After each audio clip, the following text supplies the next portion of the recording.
Lewis's room smelled very, very familiar. That part of him lived on. Lewis and I spent a lot of time playing games together, but he was surprisingly bad at them. He died a lot.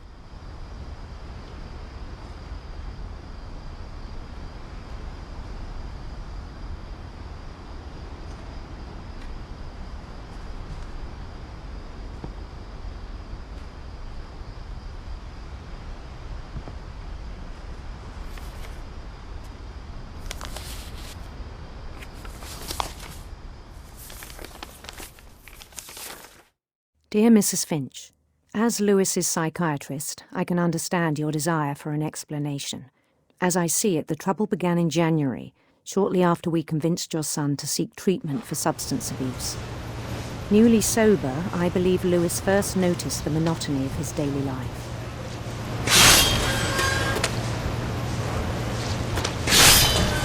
He kept working at the cannery, but he withdrew part of himself. In our sessions, I saw the same behavior.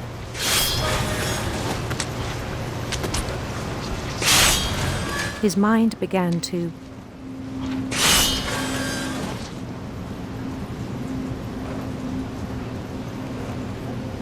wander. I asked him to describe it. He said he started small, imagining a labyrinth. He'd feel his way about. Then something moved. Bats. And toads.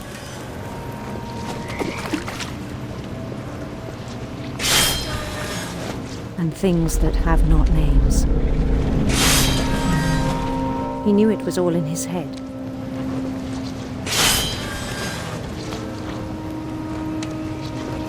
But he took it very seriously. I had hoped he'd find himself.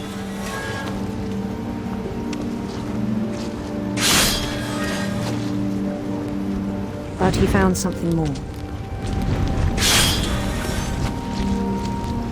I worried about him then, daydreaming at the cannery. I spoke with his boss, but he said Lewis had become a model employee. Methodical, tireless, focused. Like a whole new Lewis. So I let him go on.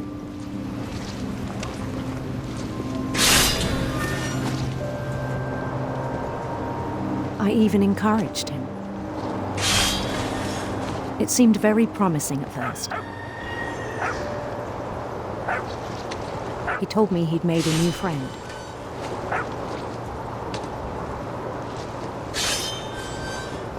On the edge of a city he named Lewis Topia.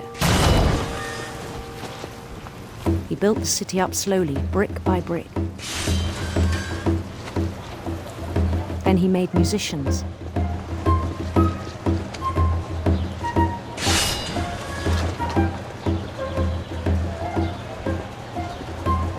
And songs for them to play.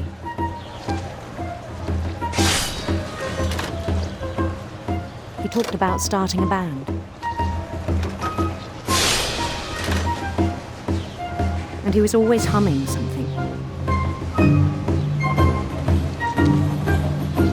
Every day his imagination grew stronger.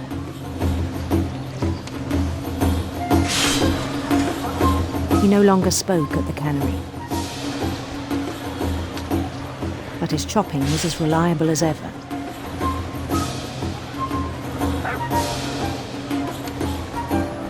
Then one day it struck him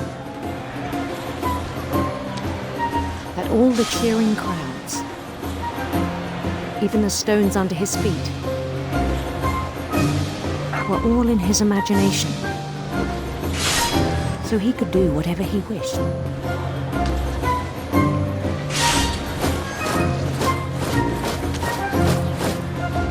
He held an election for mayor. And he won. They begged him to stay. but his mind was already wandering. It became a game for him.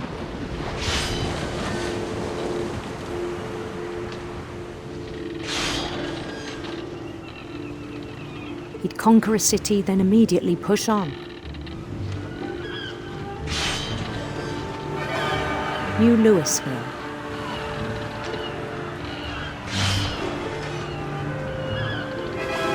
St. Louis.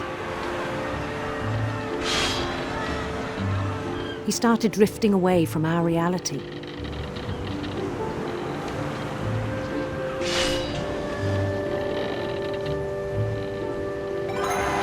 Minneapolis, until one day he forgot to go home from the cannery.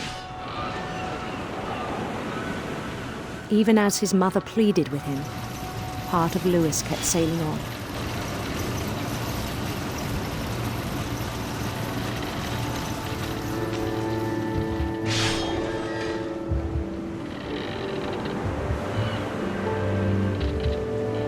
In Louisburg, he heard rumors of a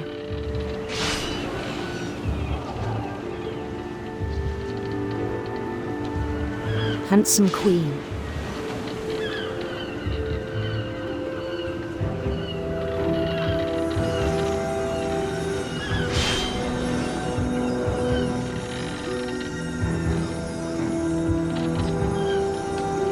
The queen was on her own quest for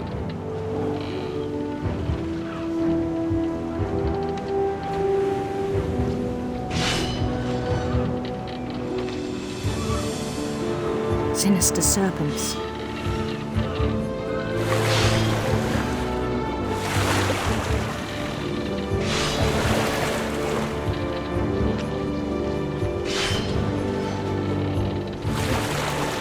He followed the sound of her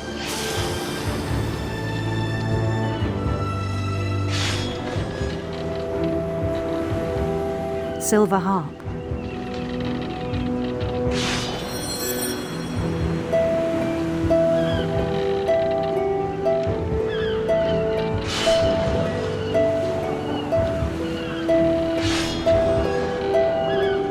His chase led him to a golden palace east of the sun and west of the moon.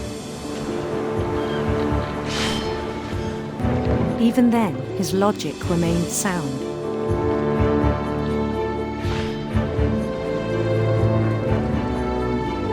He knew the world was all in his imagination.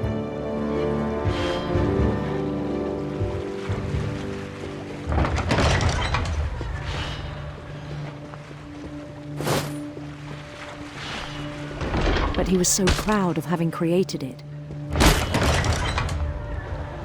In his own eyes, he'd become something greater than a king.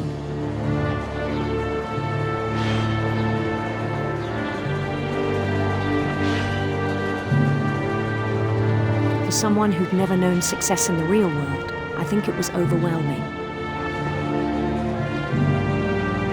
And then it struck him that the real Louis was not the one chopping salmon, but the one climbing the steps of a golden palace.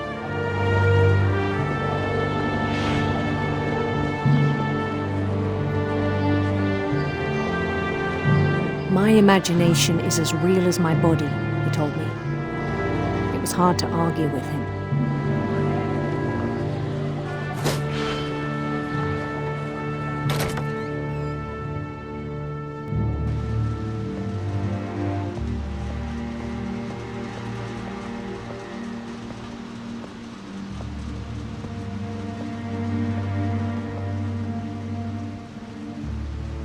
He began to forget the world we know.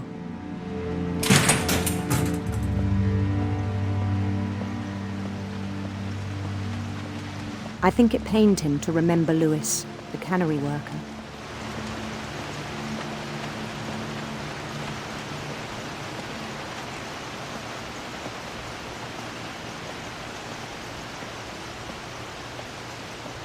He began to despise the man with a royal contempt.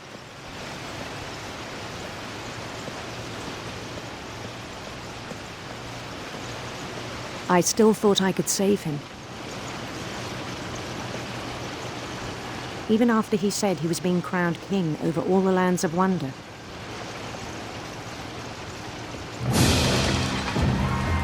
The palace would be packed with his companions.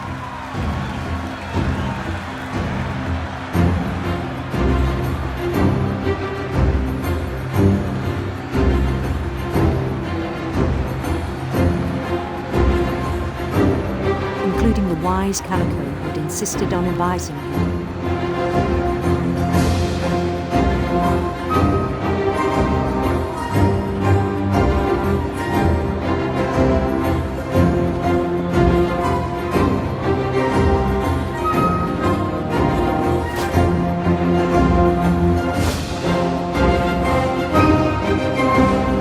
His queen waited, holding his crown.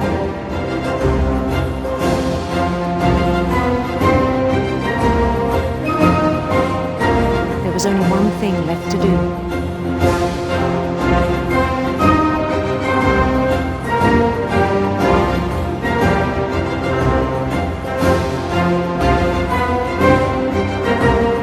Bend down his head.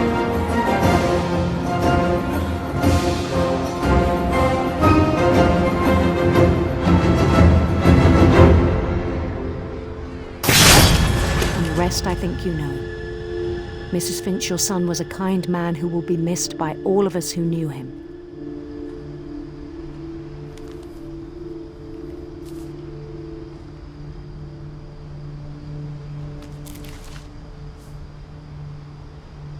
My brother was really cool. I wish you could have met him.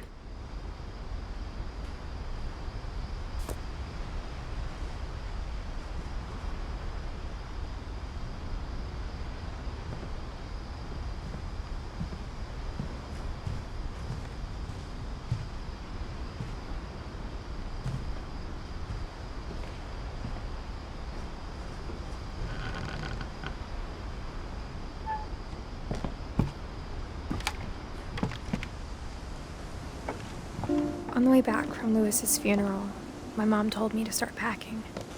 She waited until the day before we left to tell Edie. I'm not sure if she wanted to make it easier or harder.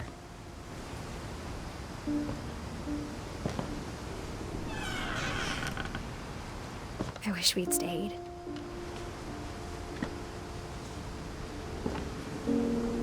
But I understand why we left.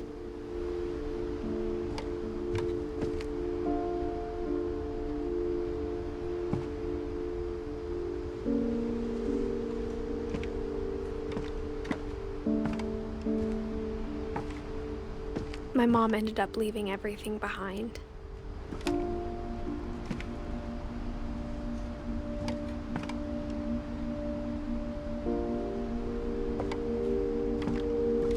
What happened that night had been coming for a long time.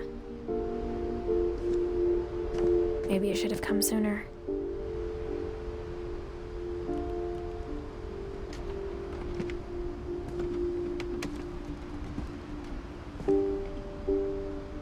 But it had to end one way or another. All that's left now is to tell you about that last night.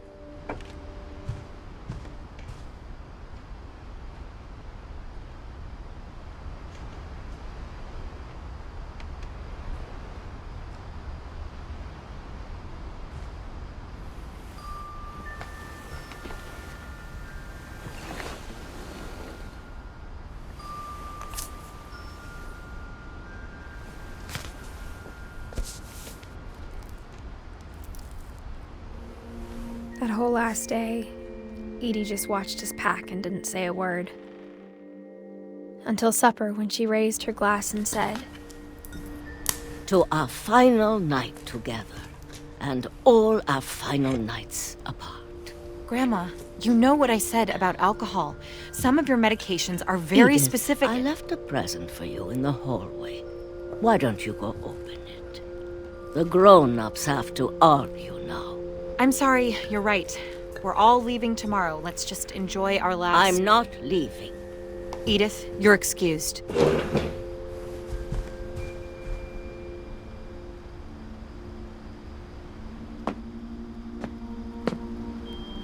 The power had been shut off that morning, but Edie always had plenty of candles. When my mom sealed the library, I don't think she knew about the other entrance. Or that Edie had a key to it.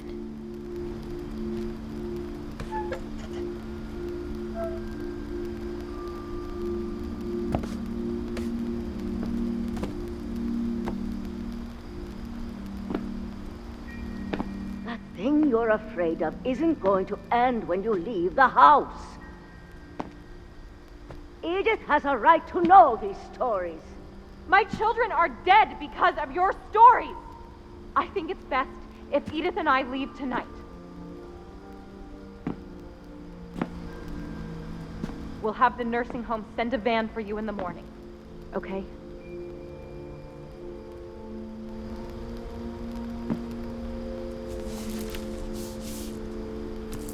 Dear Edith, there's so many stories I wish I could tell you, but there's only time for one. This is about what happened on the night you were born. That night, the tide went way, way out. It was the first and last time I ever saw the old house aground. There'd been an earthquake out in the middle of the ocean.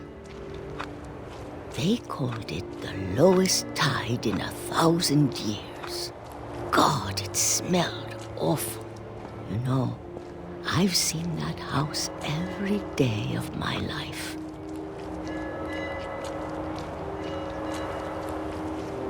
But I never thought I'd go back to it. When the fog rolled in, I lost my way.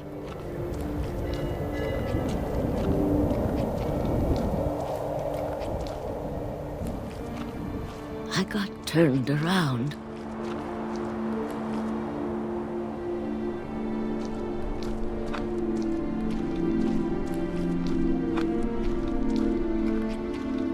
I started seeing things.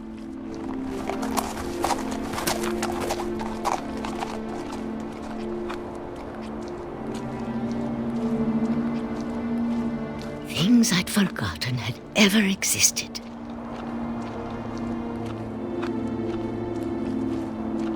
But when I saw them, they felt like old friends. That night, a lot of things came back to me. Or maybe I came back to them.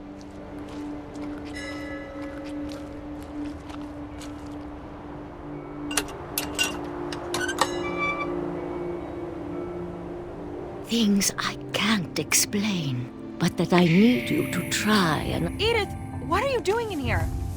It's mine! Edith! Mom, you're gonna rip it! Let go! I kicked and screamed, but Mom dragged me to the car.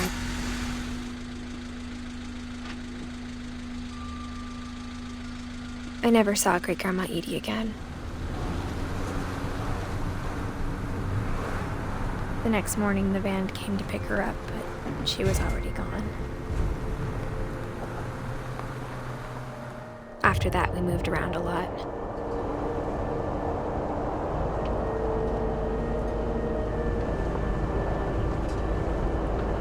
We both tried to make the best of it.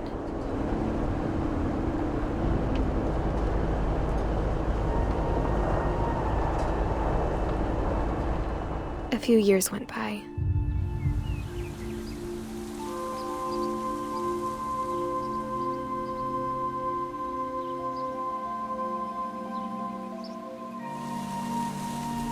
My mom didn't like to talk about it.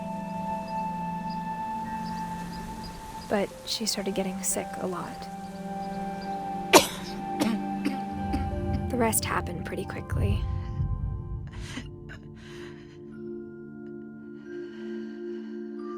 She got better for a while, and then she didn't.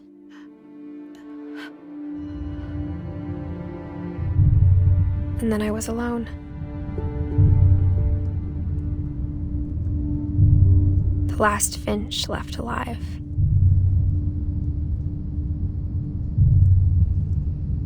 Until I found out about you. I'm still not sure what to tell you about all this.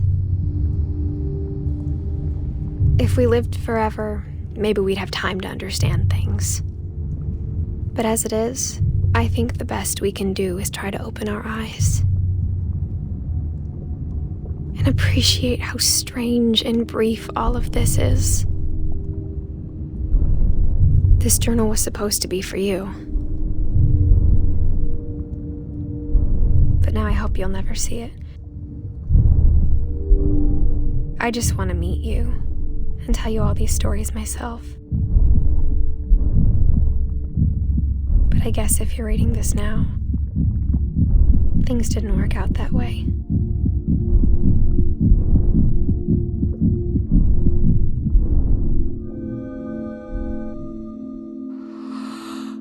This is where your story begins. I'm sorry I won't be there to see it. It's a lot to ask, but I don't want you to be sad that I'm gone. I want you to be amazed that any of us ever had a chance to be here at all. Good luck.